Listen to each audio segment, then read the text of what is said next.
Fat you eat is the fat you wear, and so their diet before would be calorically dense just because it has more fat naturally. So I'm wondering, instead of maybe reducing the amount of calories, just replacing them with healthy food groups such as legumes, whole grains, fruits and vegetables.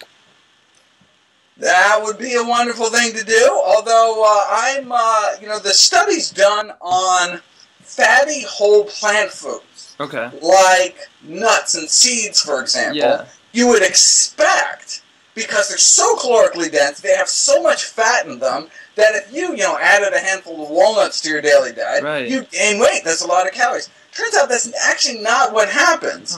Huh. And there's this remarkable consistency among trials, some supported by the nut industry, some others, some independent, showing that you don't get the expected weight gain you would, even though you're eating lots of fat, but it's found in whole plant foods. And there's a bunch of really fascinating theories as to why. I go through them in the videos. Actually boosts your metabolism. I mean, there are all sorts of really fascinating ways. The arginine in them has some neat physiological effects. But basically, so I would say stay away. We really need to minimize animal foods, junk foods. Right. I I would encourage people to eat whole plant foods, and it's less important to me, kind of the ratio of the macronutrients, carbs, fat, protein. It's really the source. As long as you're getting it from whole plant foods, I think that's the most important thing. Okay. Yeah, I do remember seeing those videos of you showing the studies with the nuts. If you can kind of just go into that, how is that possible? You're eating so much calorically dense, high fatty foods. Where do those calories go? Where do the calories disappear to? So let me just look. I'm trying to find the name of those videos just so people can go to them if they're kind of fascinated by it. Yeah, I'll put them down in the description below too. Okay, great. The video on the site, nutritionfacts.org, it's called Solving the Mystery of the Missing Calories. Right. And so that follows a video called Nuts and Obesity, The Weight of Evidence, where I go through every study in the last, I think, 8 years that has looked at weight gain, the risk of overweight, obesity, abdominal obesity with nut consumption, and seeing that there's no that you don't get that kind of weight gain. Where do the nut calories go?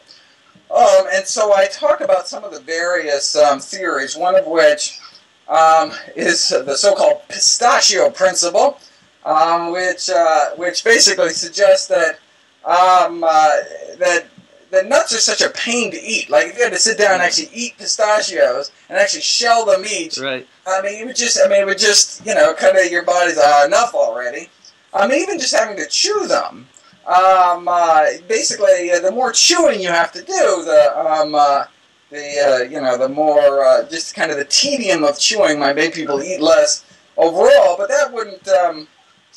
And then another one is the so-called fecal excretion theory, that many of the you actually excrete a lot of the fat found in nuts out the other end. I mean, there's only so much you can chew almonds, right? And you think those little pieces of almonds, many of which kind of go right through, all the fat that was still contained in those little bits of almonds, may not all get absorbed. So even though it says, oh my God, this many almonds has this many calories, it only has that many calories if they get into your body, right? It doesn't matter how many calories make it into the toilet. So they tested these theories by comparing nuts to nut butters.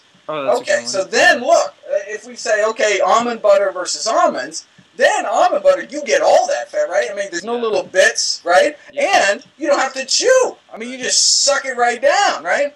And then they did these like smoothie recipes where they used like walnut smoothies, where they made it so, they blended it up. And they found out that they still didn't see the weight gain, right? So they said, oh, okay, so the whole pistachio theory out the window, the whole fat excretion thing out the window. So what the heck is it? Probably the main reason is what's called the dietary compensation theory, where it shows that, if you add a handful of nuts to your daily diet, it's a couple hundred calories, and that diets are so nuts are so satiating, so filling, that even though they weren't told to replace nuts with something else, just naturally people would eat kind of 200 calories less of other foods throughout the day.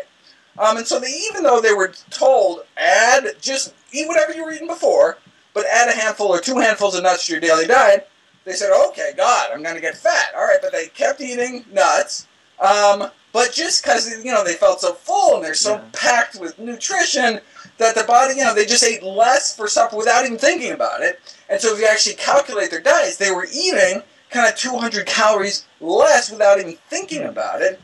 And so thereby, displacing the other foods in their diet. And 90% of what people eat in this country is much less helpful than nuts, right? So you're displacing bad stuff. Yeah. It's not like they weren't eating 200 calories of kale that day, right? Yeah. I mean, they were eating, and so it benefited their health overall.